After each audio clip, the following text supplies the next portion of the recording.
భారతదేశం అనాదిగా విజ్ఞానానికి ఆవిష్కరణలకు పుట్టినిల్లు. ప్రపంచానికి సున్నాను పరిచయం చేసిన గణిత మేధస్సు మనది.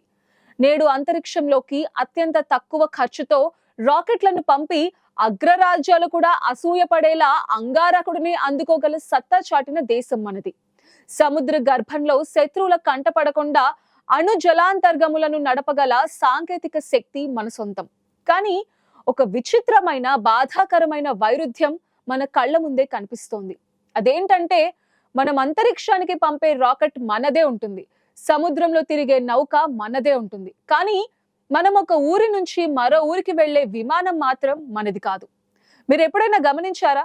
మనం ఎక్కే ప్రతి విమానం రెక్కల పైన లేదా లోపల భద్రతా సూచనల కార్డ్ పైన బోయింగ్ అనో లేక ఎయిర్ బస్ అనో రాసి ఉంటుంది. అంటే ప్రపంచ ఆకాశాన్ని ఈ రెండు కంపెనీలే శాసిస్తున్నాయా? 140 కోట్ల జనాభా ఉండి ఐటీ రంగంలో ప్రపంచాన్ని ఏలుతున్న మన దేశానికి సొంతంగా ఒక్క ప్యాసింజర్ విమానాన్ని తయారు చేసే శక్తి లేదా అన్న ప్రశ్న ప్రతి భారతీయుడిని, ముఖ్యంగా ఈ తరం యువతను తీవ్రంగా వేధిస్తూ ఉంటుంది. అయితే దీనికి సమాధానం మన వల్ల కాదు అని మాత్రం కాదు, ఆ సమయం ఆసన్నమైంది అని గర్వంగా చెప్పుకోవచ్చు. నిజానికి మన దేశంలో ఏవియేషన్ విత్తనాలు ఎప్పుడో పడ్డాయి. సామాన్యుడికి తెలియకపోవచ్చు, కానీ టాటాలు, మహీంద్రా లాంటి భారతీయ దిగ్గజాలు సైలెంట్ గా ఈ రంగంలో విప్లవం సృష్టిస్తున్నాయి. మహీంద్రా ఏరోస్పేస్ అనే సంస్థ ఇప్పటికే ఆస్ట్రేలియాలో చిన్న 8 సీట్ల విమానాలను సొంతంగా తయారు చేసి విక్రయిస్తోంది. ఇక టాటా విషయానికి వస్తే మన దేశంలోనే హెలికాప్టర్ అసెంబ్లింగ్ యూనిట్స్ ను నిర్వహిస్తారు. అంతేకాదు, ప్రపంచంలోనే అత్యంత శక్తివంతమైన యుద్ధ హెలికాప్టర్స్ గా పేరుగాంచిన అపాచీ హెలికాప్టర్స్ బాడీస్ ని మన హైదరాబాద్ లోని టాటా అడ్వాన్స్డ్ సిస్టమ్స్ లిమిటెడ్ లోనే తయారు చేసి ప్రపంచానికి ఎగుమతి చేస్తున్నారు. అంటే ఒక విమానం గాల్లోకి లేవాలంటే కావలసిన వెన్నెముక, రెక్కలు, తోక భాగం ఇలా కీలకమైనవన్నీ మన దగ్గరే తయారవుతున్నాయి. కానీ పూర్తి విమానం మాత్రం బయట నుండి వస్తోంది. ఎందుకంటే ఒక సాధారణ కార్లో 2000 విడి భాగాలు ఉంటే ఒక విమానంలో దాదాపు 25,000 నుంచి 30,000 అత్యంత సంక్లిష్టమైన విడిభాగాలు ఖచ్చితంగా పనిచేయాలి. ఇవన్నీ ఏ ఒక్క దేశంలోనూ దొరకవు, ఏ ఒక్క కంపెనీ సొంతంగా తయారు చేయలేదు. అందుకే ప్యాసింజర్ విమానాల తయారీ అనేది 1వ తరగతి పిల్లాడు నేరుగా PhD చేయడం అంత కష్టమని నిపుణులు అంటున్నారు. ప్రస్తుతం మన ప్రాథమిక స్థాయిలో మాస్టర్స్ చేశాం, ఇక PhD చేసే స్థాయికి ఎదిగాం. ఆ అసాధ్యం అనుకున్న కష్టాన్ని ఇష్టంగా మార్చుకుని విడిభాగాల తయారీ నుంచి ఇప్పుడు పూర్తి స్థాయి స్వదేశీ విమానాన్ని నిర్మించే దిశగా భారత్ వడివడిగా అడుగులేస్తోంది.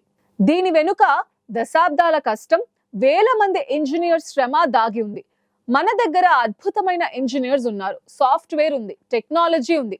ప్రపంచంలోని ఏ పెద్ద ఏవియేషన్ కంపెనీ, అది బోయింగ్ కావచ్చు, రోల్స్ రాయ్స్ కావచ్చు, వాటి డిజైన్ సెంటర్స్ లో R&D విభాగాల్లో కీలకంగా పనిచేసేది మన ఇండియన్సే. మరి మనకంటూ ఒక సొంత ప్యాసింజర్ ప్లేన్ ఎందుకు లేదు అంటే దానికి అసలు కారణం అంతర్జాతీయ ఏవియేషన్ మాఫియా. వినడానికి ఆశ్చర్యంగా ఉన్నా, కొంచెం కఠినంగా అనిపించినా ఇది నమ్మాల్సిన చేదు నిజం. బోయింగ్, ఎయిర్ బస్ అనే ఈ రెండు బ్రహ్మాండమైన సంస్థలు ఈ రంగాన్ని ఒక డ్రగ్ కార్టెల్ లాగా, ఒక సిండికేట్ లాగా శాసిస్తున్నాయి. విమానానికి గుండెకాయ లాంటి ఇంజిన్ టెక్నాలజీ అనేది కేవలం 3-4 కంపెనీల చేతిలో మాత్రమే ఉంది.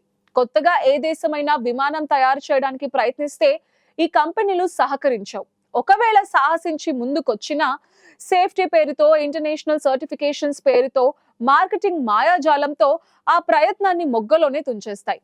మీ విమానాలు సేఫ్ కాదు, వీటికి అంతర్జాతీయ గుర్తింపు లేదు అనే ముద్ర వేసి ప్రయాణికులను భయపెట్టడం వీరి స్ట్రాటజీ. ఇన్నాళ్లుగా మన దేశంలో పూర్తి స్థాయి ప్యాసింజర్ విమానం రాకపోవడానికి ఈ విష వలయమే ప్రధాన కారణం.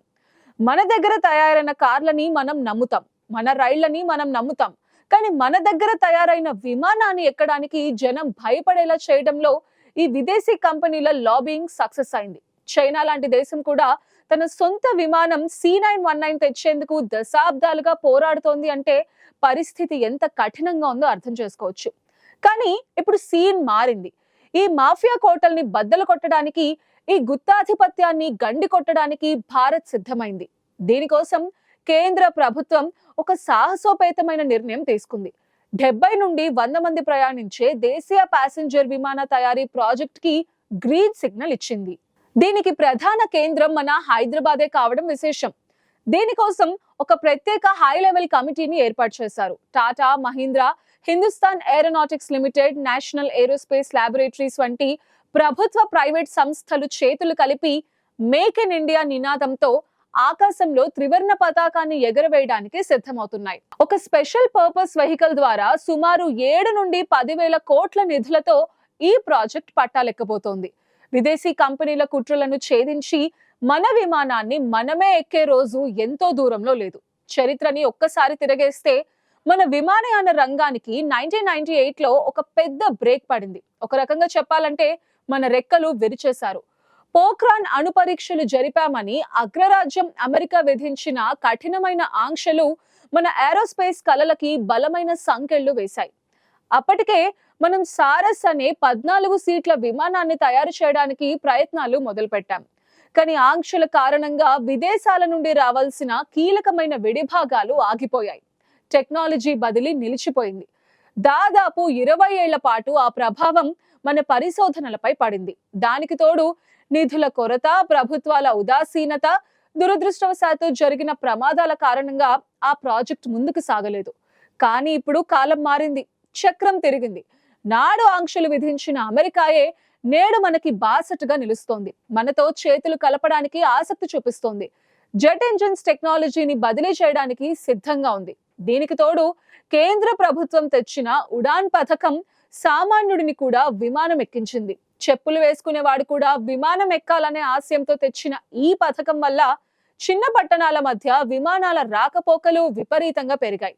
దీనివల్ల 19 నుండి 50 సీట్స్ ఉండే చిన్న విమానాలకు డిమాండ్ కూడా ఒక్కసారిగా పెరిగింది.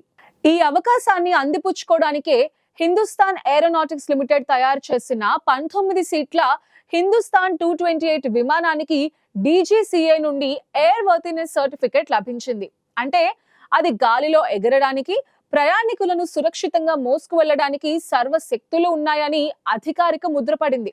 ఇది చిన్న విజయమే కావచ్చు, కానీ వేల మైళ్ల ప్రయాణానికి ఇదే తొలి అడుగు. ప్రస్తుతం భారత్ ప్రపంచంలోనే అత్యంత వేగంగా అభివృద్ధి చెందుతున్న 3వ అతిపెద్ద ఏవియేషన్ మార్కెట్. ఎయిర్బస్ నివేదిక ప్రకారం వచ్చే 20 ఏళ్లలో మనకు 1750కి పైగా కొత్త విమానాలు రావాలి. అంటే సగటున వారానికి ఒక కొత్త విమానం మన గడ్డ మీద దిగాలి. ఈ విమానాల కొనుగోలు కోసం మనం విదేశాలకు చెల్లించే మొత్తం లక్షల కోట్లు.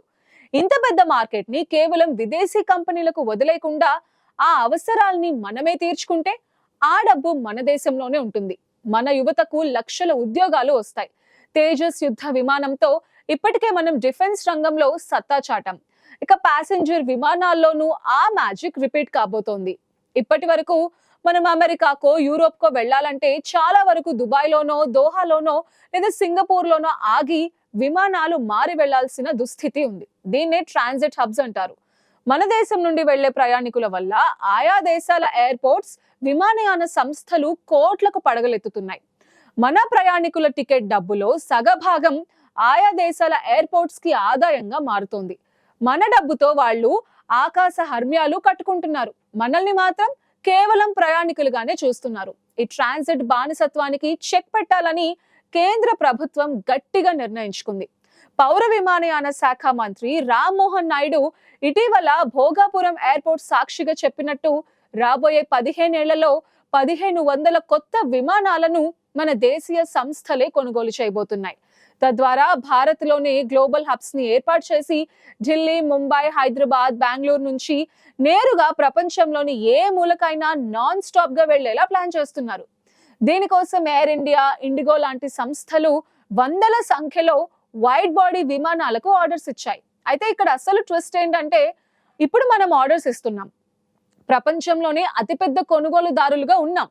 కానీ భవిష్యత్తులో మనమే అమ్మే స్థాయికి వెళ్ళాలి. ఒక కమర్షియల్ విమానాన్ని తయారు చేయడానికి బిలియన్ల కొద్ది డాలర్లు ఖర్చు అవుతాయి. రిస్క్ కూడా ఎక్కువే. కొత్తగా వచ్చే కంపెనీస్ ని తట్టుకోలేక ఎన్నో దేశాలు చేతులెత్తేస్తాయి. కానీ స్థిరమైన ప్రభుత్వం, ఆత్మనిర్భర్ భారత్ అనే బలమైన సంకల్పం ఉన్నప్పుడు ఏది అసాధ్యం కాదు. దీనికి నిదర్శనమే టాటా సంస్థ ఇప్పటికే ఎయిర్ బస్ తో కలిసి C295 రవాణా విమానాలను గుజరాత్ లోని వడోదరాలో తయారు చేస్తోంది. ఇది కేవలం ఒక ఫ్యాక్టరీ కాదు, ప్యాసింజర్ విమానాల తయారీకి ఒక రిహార్సల్ లాంటిది. ఇక్కడ మనం నేర్చుకునే పాఠాలే రేపు మన సొంత విమానానికి పునాదులు అవుతాయి. బోయింగ్, ఎయిర్ బస్ గుత్తాధిపత్యానికి గండి కొట్టి రేపొద్దున్న ప్రపంచ దేశాలు, ముఖ్యంగా ఆఫ్రికా, ఏషియా దేశాలు తక్కువ ధరలో ఎక్కువ నాణ్యతతో లభించే మేడ్ ఇన్ ఇండియా విమానం కోసం క్యూ కట్టే రోజు ఖచ్చితంగా వస్తుంది. అప్పుడు ఆకాశం మన హద్దు కాదు, ఆకాశం మన సొంతం. ఆ రోజు కోసం మనందరం గర్వంగా ఎదురుచూద్దాం.